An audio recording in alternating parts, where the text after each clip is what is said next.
আসসালামু আলাইকুম প্রিয় শিক্ষার্থী। মাত্র 2 দিনে 95% প্রিপারেশন নিব, অনলি 2 দিনে। হ্যাঁ, আবারও বলছি, মাত্র 2 দিনে এই সাজেশনটি তুমি ভালো মতো ফলো করো, ইনশাল্লাহ তুমি যে লেভেলের শিক্ষার্থী হও না কেন এটা কমপ্লিট করতে পারবে। কিচ্ছু পড়ো নেই এতদিন, কোনো প্রবলেম নাই। আজ থেকে শুরু করো, এখন থেকে শুরু করো, খাতা কলম নিয়ে বসে যাও। আবারও বলতে জাস্ট আমরা 2 ডেজ, এই 2 দিনের মধ্যে শেষ করব। আগামীকাল ঠিক 12:30টার দিকে তোমরা পেয়ে যাবে হচ্ছে ইংলিশ সেকেন্ড পার্টের মূল সাজেশনটা পেয়ে যাবে। আর একটা স্পেশাল ভিডিও থাকবে তোমাদের জন্য আগামীকাল সন্ধ্যা 7টায়। যদি প্যাসেজ একটাও কমন না পড়ে বা প্যাসেজ তুমি একটাও পড়বে না, তারপর তুমি কিভাবে অ্যান্সার করবে? ধরো এখানে যে প্যাসেজগুলো আমি সাজেশন দিব তুমি একটাও পড়লে না, তাহলে কিভাবে প্রশ্ন উত্তর করবে? সেই টেকনিকটা আমি শেখাই দেবো আগামীকাল 7টার সময়। তার মানে প্যাসেজ বাদে বাকি যে বিষয়টা আছে এখন থেকেই পড়ো, আমি শিওর। আর ভিডিওর শেষ 2 মিনিট অবশ্যই মিস করবে না, শেষ 2 মিনিটের কথা বলতেছি। তো চলো মূল ভিডিও স্টার্ট করি। আমরা কোশ্চেনগুলো ধরে ধরে একবার টপিক ধরে ধরে আজকে আলোচনা করব। আমি বললাম এগুলো অল ইন ওয়ান, সকল বোর্ডের জন্য এটা প্রযোজ্য। প্রথমে আমাদের জানা উচিত, আমাদের 1 নাম্বার প্রশ্নে আসবে হচ্ছে কি সিন প্যাসেজ হচ্ছে কি 1। 2টি প্রশ্ন থাকবে, মাল্টিপল চয়েস আর হচ্ছে কি কোশ্চেন আনসার। আমি এখানে মাত্র 6টা দিয়েছি, মাত্র 6টা, মাত্র 6টা সিন প্যাসেজ দিয়েছি, মাত্র 6টা। আবারও বলতেছি, এই ভিডিওটা সবার সাথে শেয়ার করবে। একেবারে সবার সাথে, যেহেতু সময় খুবই কম, সবার সাথে কিন্তু শেয়ার করতে হবে। আমি কিন্তু নর্মালি সব ভিডিওতে বলি না বলে এই ভিডিও শেয়ার করেন, লাইক দেন, কমেন্ট দেন, একদমই না। বাট এই ভিডিওটা অবশ্যই সবার সাথে শেয়ার করবে। আচ্ছা, এবার আসি হচ্ছে কি সিন প্যাসেজ হচ্ছে কি 2। এখানে আমি 6টা দিয়েছি, মাত্র 6টা। তাহলে এখানে সিন প্যাসেজ 2, এটা একটা না পড়লেও সমস্যা নাই, জাস্ট নিয়মটা মনে রাখলেই হবে। কিভাবে করব আমি দেখাই দেবো সেটা। ওকে, এরপর হচ্ছে কি আনসিন প্যাসেজ আমি দিয়েছি 10টা। অনেকের কাছে অনেক বেশি মনে হবে, আনসিন প্যাসেজ 2টো প্র্যাকটিস করলেই হয়। কিভাবে সামারি আনসার করব আর কিভাবে ম্যাচিংটা আনসার প্লাসটা করে ফেলবো, যেটাই হোক আনসিন প্যাসেজ এটা আমি একটা না করলেও সমস্যা নাই। আবার এখানে আছে কি সিন প্যাসেজ 2, একটা না করলেও সমস্যা নাই। কিভাবে আনসার করবো সেটা দেখাই দেবো। আচ্ছা, এরপরে আসি কি ম্যাচিং হচ্ছে কত 12টি, আমি 12টি ম্যাচিং দিয়েছি। খুব অল্প মনে হচ্ছে না? মাত্র 12টা ম্যাচিং তুমি আনসার করবে। খুব ভালো মতো করে প্র্যাকটিস করে যাও। 12টি ম্যাচিং। রিয়ারেঞ্জ দিয়েছি আমি কয়টা? 15টা। রিয়ারেঞ্জ তুমি আজকে পাবে হচ্ছে 15টা, মাত্র 15টি রিয়ারেঞ্জ A to Z খুব ভালো মতো করে শিখে যাও। ইনশাল্লাহ এক্সাম হলে কি নিরাশ হবে না, ঠিক আজকের মতো। ওকে, এবার আমরা শিখিয়ে দেখি রিয়ারেঞ্জমেন্ট। তাহলে 15টা হয়ে গেল। এবার আসে হচ্ছে প্যারাগ্রাফ। প্যারাগ্রাফ দিয়েছি আমি 10টা, 10টি প্যারাগ্রাফ। খুব ভালো মতো করে প্র্যাকটিস করতে হবে 10টি প্যারাগ্রাফ। ইংলিশ অল্প পরে অনেক ভালো রেজাল্ট করব, এই মন মানসিকতা বেরিয়ে আসতে হবে। ফ্রি হ্যান্ড রাইটিং কীভাবে একটা দিয়ে অনেকগুলো শেখা যায় একদমই বাদ করা যাবে না, নাম্বার পাবে না। এবার আসে কি স্টোরি। স্টোরি হচ্ছে দিয়েছি আমি 10টা। আচ্ছা, এর আগে একটু বলে দেই প্যারাগ্রাফ কয় পেজ লিখবো। একটা বই খুললে আমার হাতের বাম পাশে 1 পেজ, ডান পাশে 1 পেজ, এইরকম 2টো পেজ লিখবে। এখান থেকে স্টার্ট, শেষ। অথবা 4 পেজ হতে পারে, হাতের বাম থেকে শুরু, ডান পাশে শেষ। অথবা পরের পেজে গিয়ে বাম থেকে ডানে গিয়ে শেষ করে দেব। 4 পেজ সর্বোচ্চ হতে পারে। 2 পেজে লিখলে কোনো প্রবলেম নাই। যাদের হ্যান্ড রাইটিং খুব ছোট এবং সুন্দর হয়, 2 পেজে লিখবে, হাতের বাম থেকে শুরু করবে, ডানে শেষ করে দেবে, শেষ। এটাই হচ্ছে একেবারে পারফেক্ট নিয়ম। আমি নিজেই ইন্টারের প্যারাগ্রাফ লিখে আসি 2 পেজ, এখান থেকে বাম থেকে শুরু করছি, ডান পাশে নিচে শেষ করে দিয়েছি। ইনাফ, দরকার নেই। স্টোরি 10টা দিছি, এই সেম কাহিনী, বাম থেকে স্টার্ট করব, ডানে শেষ করে দেব, মানে 2 পেজ লিখবো স্টোরি। গ্রাফস অ্যান্ড চার্ট 1 পেজে শেষ করবা। 1 পেজে গ্রাফ অ্যান্ড চার্টটা সুন্দর করে লিখবা, সময় নিয়ে লিখবা। 3 পেজ লিখতে যে সময়টা ব্যয় হয় 1 পেজে সেই সময়টা ব্যয় করবে। সুন্দর করে সময় নিয়ে লিখবা। ইংলিশ ফার্স্ট পার্টে অনেক সময় পাওয়া যায়, সময়টা কাজে লাগাবে। এবার আসি কত ইনফর্মাল লেটার আর হচ্ছে ইমেলস। এখানে দিয়েছি মাত্র 8টা। গ্রাফ অ্যান্ড চার্ট দিয়েছি 8টা, ইমেল বা ফর্মাল এখান থেকে ইনফর্মাল লেটার অথবা ইমেলস হচ্ছে 8টা।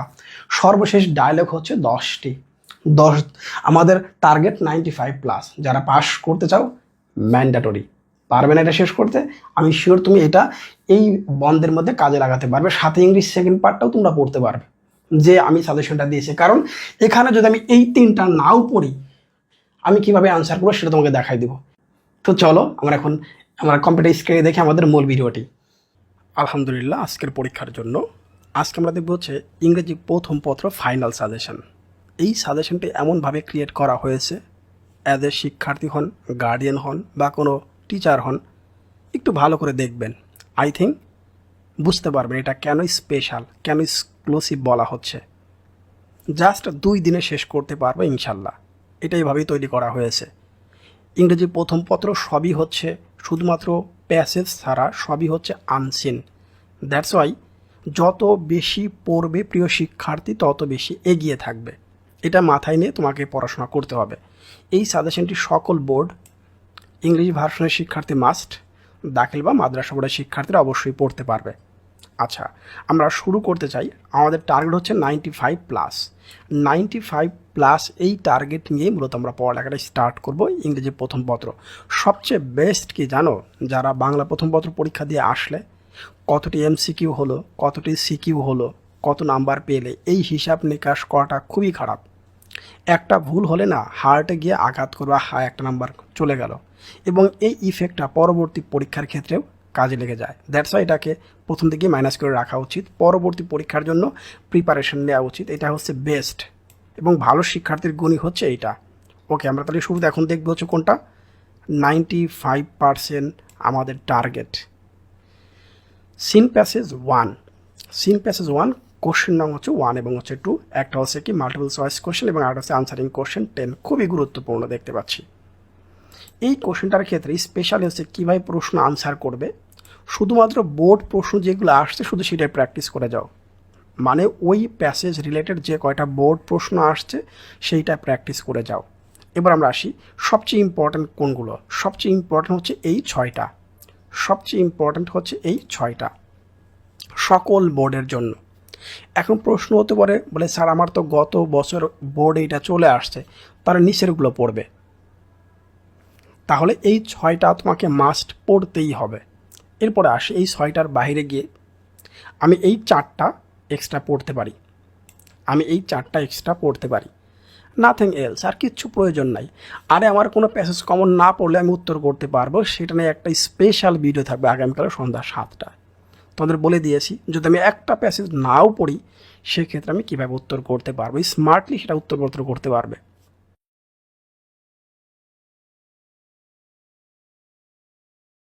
এবার আমরা পরের অংশে যাই।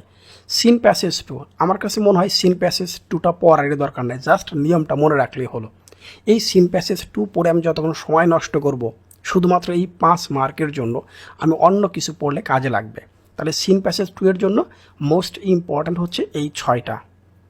মোস্ট ইম্পর্ট্যান্ট হচ্ছে এই 6টা এবং এর সাথে এক্সট্রা তুমি পড়তে পারো এই 3টা। এর সাথে এক্সট্রা তুমি এই 3টা পড়তে পারো।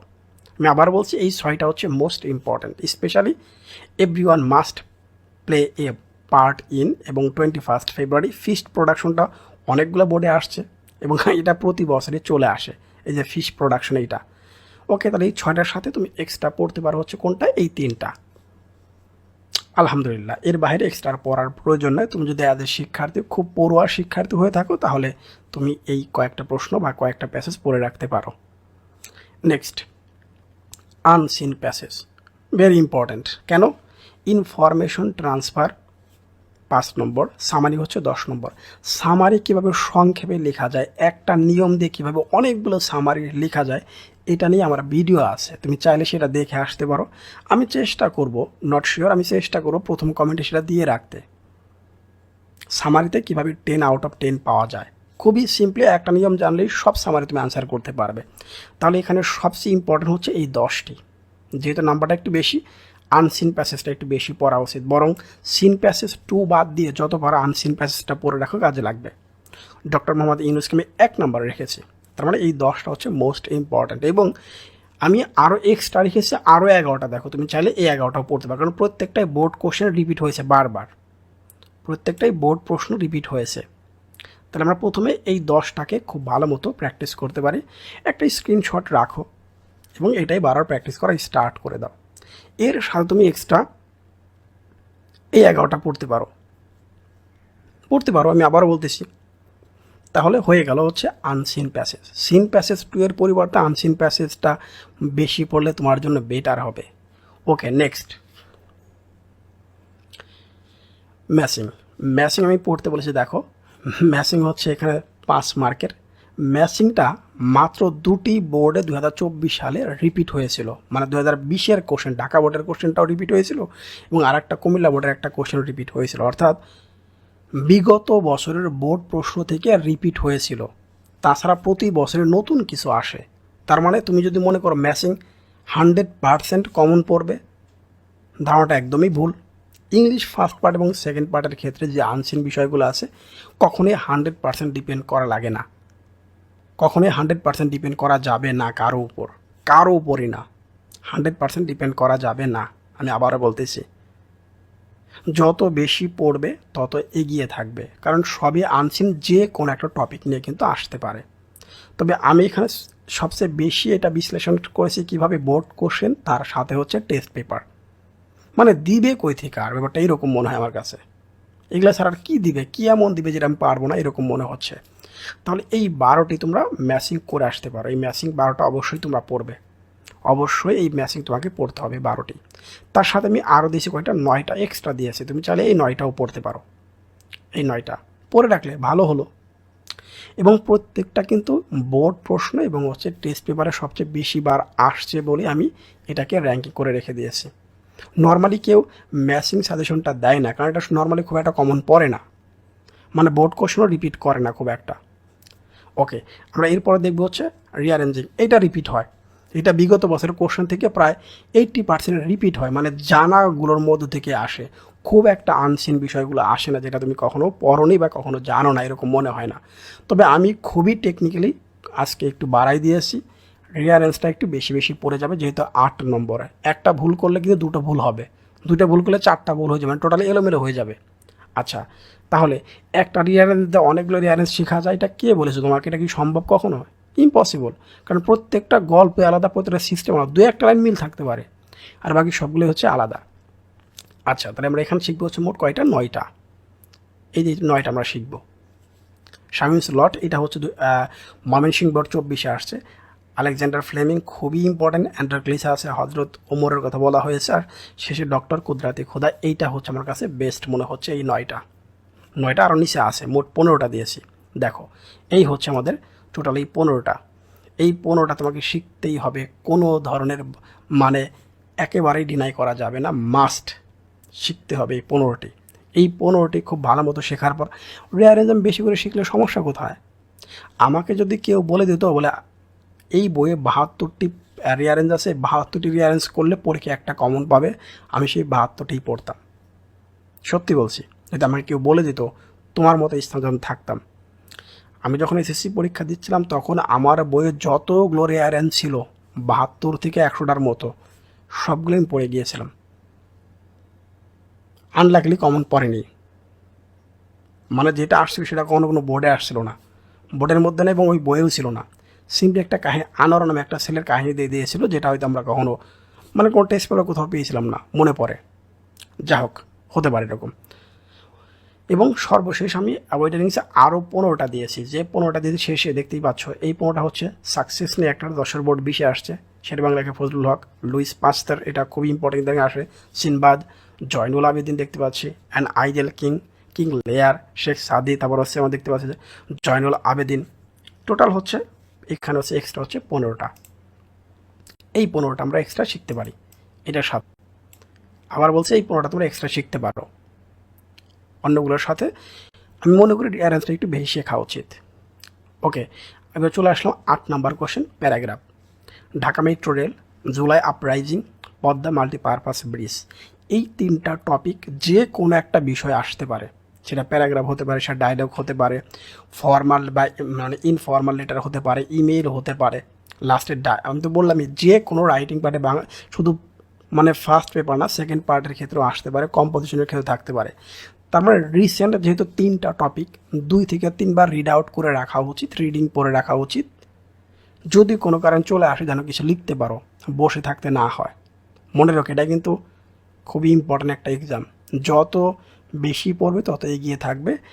বাংলা প্রথম পত্রে এমসিকিউ নিয়ে কথা বলেছিলাম, English first paper, English second পেপারে, এই 3টা পরীক্ষা গেলে আমি মনে হয় বেঁচে যাই। এর পরেরগুলো হচ্ছে আমার খেল।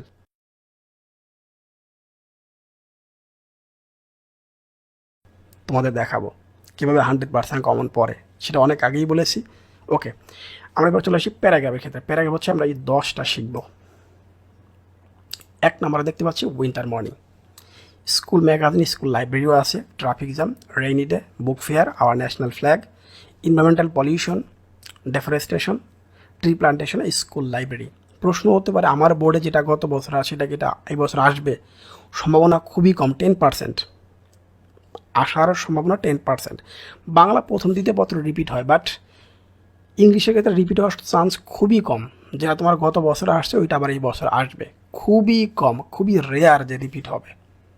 আচ্ছা, এবার আমরা এখানে আমি অ্যাভয়েডিং রিস্কের ক্ষেত্রে রেখে দিয়েছি এবার 7টা। এটি স্টন, early rising, street hawker, railway station, street accident, price hike এবং ড্রাগ অ্যাডিকশান। এই 7টা এক্সট্রা দেখে যাবে, কয়েকবার রিড আউট করে গেলেও হবে, অন্তত বাংলা মিনিং করে পড়ার চেষ্টা করবে, মনে থাকবে। একটা প্যারাগ্রাফ দিয়ে অনেকগুলো প্যারাগ্রাফ লেখা যায়, এই টাইপের লিখে আসলে নাম্বার কম পাবে। এবার আসি স্টোরি। স্টোরিতে 10 নাম্বার। আমি এখানে ট্র্যাডিশনাল স্টোরিকে দিয়েছি 10টা। ট্র্যাডিশনাল স্টোরি কি, যে গল্পগুলো আমরা অনেক ছোটোবেলা থেকে শিখে আসছি সেই গল্পকে ট্র্যাডিশনাল স্টোরি বলা হয়। 2 rats and the monkey, dress does not make a man great, তারপরে nobody believes a liar, whimsical decision of a king, unity is strength। এই হচ্ছে টোটাল নিয়ে। তাহলে আমরা ট্র্যাডিশনাল স্টোরি শিখবো হচ্ছে এই 10টি। দেখতেই পাচ্ছ, খুব ভালো মতো করে একটা স্ক্রিনশট রেখে এখনই প্র্যাকটিস করে স্টার্ট করে দাও। 5 থেকে 7 বার রিড আউট করো বাংলা মিনিং সহ, দেখবে অনেকক্ষণ মনে থাকবে, ভুলে যাবে না। বাংলা মিনিং করে না পড়লে কিন্তু মনে রাখতে পারবে না। এখন আমরা এটা এক্সট্রা পড়তে পারি হচ্ছে এই 3টা। এক্সট্রা আমি হিসাবেই 3টা রেখে দিয়েছি, দেখতে পাচ্ছ। এই 3টাও তোমরা অবশ্যই পড়বে, কারণ স্টোরি যত পড়বে তত এগিয়ে থাকবে। স্টোরি তো অনেকগুলো অবশ্য বোর্ড প্রশ্ন রিপিট হয়, এই প্রশ্নগুলো বেশি বেশি রিপিট হয়েছে। এবার আসি ক্রিয়েটিভ স্টোরি, যেটা ইদানিং পরীক্ষায় বেশি আসে। এই 4টা অনেকবার পড়বে, আমি মনে করি এই 4টা আগে পড়বা। ক্রিয়েটিভ স্টোরি এবং হচ্ছে ট্র্যাডিশনাল স্টোরি যেহেতু পার্থক্য আছে, এই 4টা আগে পড়বে। ইদানিং ক্রিয়েটিভ স্টোরিটা বেশি আসতেছে, এই 4টা তুমি আগে পড়ে নিবা। তাহলে এই ব্রিলিয়ান্ট বয় অথবা girls story, the honest of school boy, school girl হতে পারে, ফারিনে গার্মেন্ট ফ্যাক্টরি, তারপরে এ লাকি রিক্সা পোলার। ওকে, একই টাইপের মোটামুটি 4টা খুব ভালো মতো পড়ে নিতে হবে। হয়ে গেল স্টোরি আমাদের। এবার আমরা আসি হচ্ছে কি গ্রাফস আর হচ্ছে চার্ট। পরীক্ষায় গ্রাফটা বেশি আসে, চার্টও আসে, মোটামুটি দুটো ভাগাভাগি করে আসে। এই বছর গ্রাফ আসলে পরে চার্ট আসে, এরকম আসে দেখলাম, মানে মিক্স হয়ে আসে আর কি। একদমই তুমি একটা বাদ দিয়ে পড়বে বাট এরকম হবে না। আচ্ছা, দেখতেছি আমরা এখানে মোট 8টি, এই 8টা হচ্ছে মোস্ট ইম্পর্ট্যান্ট। আমি গ্রাফ শিখবো হচ্ছে এই 8টা, দেখতেই পাচ্ছ। তাহলে benefits of A girls education, এটা সবচেয়ে ইম্পর্টেন্ট বেশি এই বছর। Time allocation on various activities, মানে চয়েস অফ প্রফেশন বাই, তারপর দেখতে পাচ্ছ ফেসবুক বা মোবাইল ফোন বা ইন্টারনেট ইউজার। 4 নম্বরটা অবশ্যই ভালো করে পড়তে হবে। তাহলে এই 8টা তুমি খুব ভালো মতো করে শিখে ফেলো। তার সাথে তুমি চাইলে এক্সট্রা হিসাবে এই 5টা পড়ে রাখতে পারো। এই 5টা যেহেতু বোর্ড কোশ্চেন, অবশ্যই বললাম বেশি পড়লে এগিয়ে থাকবে, কম পড়লে এগিয়ে থাকার সম্ভাবনা খুব কম, কারণ এটা হচ্ছে আনসিন বিষয়, যে কোনো একটা টপিক নিয়ে আসতে পারে। এরপর আমরা আসি কি, দেখতে পাচ্ছ এটা হচ্ছে কি ইনফর্মাল লেটার। দেখতে পাচ্ছি ইনফর্মাল লেটার্সের মধ্যে দেখতে পাচ্ছি থ্যাঙ্কিং ফর হসপিটালিটি, এটা খুবই ইম্পর্ট্যান্ট, এটা আমাকে বেশি পড়তে হবে। তাহলে এখানে দিয়েছি মোট 8টা, এই 8টা ভালো মতো প্র্যাকটিস করো। একটা স্ক্রিনশট রেখে অনেকবার প্র্যাকটিস করো। থ্যাঙ্কিং ফর হসপিটালিটি ইম্পর্ট্যান্ট, বেশি মনে হচ্ছে। Importance of reading news paper, অনেক বোর্ডে আসছিল। What I intent after SSC exam, এই বছর 3 থেকে 4টা বোর্ডে আসবে এই what I intent after SSC exam, এটার কথা বলা হয়েছে। কো কারিকুলার অ্যাক্টিভিটিস খুবই ইম্পর্ট্যান্ট। যা হোক, তাহলে এই 8টা খুব ভালো মতো পড়ো। আর রিস্ক এড়ানোর জন্য তুমি 4টা এক্সট্রা পড়ে রাখতে পারো। Advising your brother to avoid evil company, চিন্তাই করো, খারাপ সঙ্গ ত্যাগ করা উচিত। এই 4টা তোমরা এক্সট্রা পড়ে রাখতে পারো, নাথিং এলস। হয়ে গেল। আর ইমেল যদি পরীক্ষা আসে, লেটার ইমেল আকার আসতে পারে, ইমেলটা লেটার আকার আসতে পারে। আমি জাস্ট এই 6টা এক্সট্রা দিয়ে রেখেছি। ইমেল কিন্তু ইদানিং পরীক্ষা আসে, ভালোই আসে দেখলাম। টু জয়েন এ পিকনিক অথবা the picnic you have enjoyed, thanking for the birthday gift, খুবই important. How to improve in English, তারপর দেখতে পাচ্ছি congratulation on brilliant success, progress of studies, লাস্টে প্রাইজ গিভিং সেরেমনি। আলহামদুলিল্লাহ, হয়ে গেল। সর্বশেষ আমাদের যে টপিক, এটা হচ্ছে ডায়লগ। এই ডায়লগ আমরা 10টা শিখবো। দেখো 10টি ডায়লগ আমরা খুব ভালো মতো শিখবো এখানে, ইনশাল্লাহ এখান থেকে কমন পড়ে যাবে। তারপরও যদি কনফিউশন থাকে তোমাদের, uses and abuses of mobile phone, Facebook, internet, এটা আমাদের লেটারের ক্ষেত্রেও শিখতে হবে, ডায়লগের ক্ষেত্রেও শিখতে হবে। Bad effects of smoking, drug addiction, লেটারের ক্ষেত্রেও তো আসতে পারে। The future choice of profession বা এম ইন লাইফ, এটাও আসতে পারে লেটার হিসাবে। The preparation for the coming BSc examination, এটা আমাদের লেটারের মধ্যে আসে। মানে একই বিষয় জাস্ট ঘুরিয়ে ফিরে শিখতে হবে, ডায়লগ আকারে আর একটা হচ্ছে লেটার বা ইমেল আকারে। এই হচ্ছে 10টা। এবং সর্বশেষ এটার জন্য আমি এক্সট্রা রেখেছি কয়টা, দেখতেই পাচ্ছ, এক্সট্রা রেখেছি মাত্র হচ্ছে 5টা। তাহলে জাস্ট এটা প্র্যাকটিস করলে কিন্তু হয়ে যাচ্ছে। আমি আবারও বলছি, জাস্ট এটাই প্র্যাকটিস করো, এর বাইরে ইনশাল্লাহ আর পড়তে হবে না। আমি শিওর এই 2 দিনে তোমরা এটা কমপ্লিট করতে পারবে। অনেকে মনে করি এটা সাজেশনটা মনে অনেক বড়, কিন্তু এরপর আপনাকে কিছুটা রিস্ক নিতেই হবে বলে। হ্যাঁ, এরপরও কি কোশ্চেন আরও বেশি পড়তে হবে, পড়ার কিন্তু ইংলিশ ফার্স্ট পার্টের শেষ নেই। এই আলোচনাটা বললাম কেন, বাংলা প্রথম এবং দ্বিতীয় সম্মিলিত পাস কিনা, আমি সম্মিলিত কত নাম্বার পেলে পাস করব, অথবা কত নাম্বার পেলে আমার A+ বা A গ্রেডটা আসবে। দেখাচ্ছি। বাংলা প্রথমে আমি যত নাম্বারই পাই না কেন, বাংলা প্রথমের নাম্বার এবং দ্বিতীয় নাম্বার যোগ করে A+ নির্ধারণ করা হয়। অর্থাৎ তুমি 160 পেয়েছো কিনা, প্রথম আর দ্বিতীয় সম্মিলিতভাবে নির্ণয় করা হয় হচ্ছে তোমার গ্রেড পয়েন্টটা, পাস মার্ক না। আমি আবারও বলতেছি, প্রথম পত্র আর দ্বিতীয় পত্র মিলে শুধু গ্রেড পয়েন্টটা নেওয়া হয়, বলে তুমি কোন গ্রেড পেয়েছো, D, C, A অথবা A+, কোনটা পেয়েছো। তাহলে দুটো মিলে পাস মার্ক পরে আসতেছে, আগে গ্রেড হিসাব করব। দুটো মিলে শুধুমাত্র গ্রেড অ্যাভারেজটা করা হয়। দুটো মিলে হচ্ছে তুমি A পেয়েছো, A+ পেয়েছো, কি পেয়েছো সেটা নির্ণয় করা হচ্ছে মোট নাম্বারের ভিত্তিতে। 80 160, অথবা 75 ওদিকে 85, অথবা 60 ওদিকে 90, দুটো মিলে আমার 160 হলো, এইভাবে হিসাবটা করতে হবে। আমার বুঝতে পারছো, দুটো মিলে শুধু গ্রেড পয়েন্ট হবে। এবার আসি আমরা হচ্ছে কি পাস মার্কের ক্ষেত্রে। পাস মার্কের ঘটনাটা কি হবে, MCQ হচ্ছে 30 গুণ হচ্ছে 33% পেতে হবে, 33%, তার মানে 10 পেতে হবে। 9 পেলে সমস্যা নেই, সর্বনিম্ন পাস মার্ক হতে হলে। যারা মনে করবে একত্রে যোগ করলে পাস, তারা এখনো ভুলের মধ্যে আছেন। তাহলে আমি MCQ 0 পেলে আমি পাস করবো, তোমার কাছে কি মনে হয়? তাহলে MCQ 33% নাম্বার তোমার লাগবে। আবার সেমভাবে 70-র মধ্যেও আমাকে 33% নাম্বার পেতে হবে, অর্থাৎ 23 বা 24। এই তো, এই নাম্বারটা তোমার মাস্ট লাগবেই যদি পাস করতে চাও। সেকেন্ড পার্টের ক্ষেত্রেও সেম কাহিনী, 30-র উপরে 33% করে দাও, আর 70-র উপরে 33% করে দাও। লাগবে এটা পাস মার্ক করতে হলে, সিঙ্গেল পাস করতে হবে। আবারও বলতেছি, গ্রেডটা শুধুমাত্র একত্র হবে, এটা অনেকে মিসিং করবে। ফার্স্ট ইংলিশ ফার্স্ট পার্ট সাজেশনের ক্ষেত্রে তোমাদের এটা বলে দিলাম। ভালো থাকবো সবাই, সবার প্রতি শুভকামনা থাকলো। আসসালামু আলাইকুম।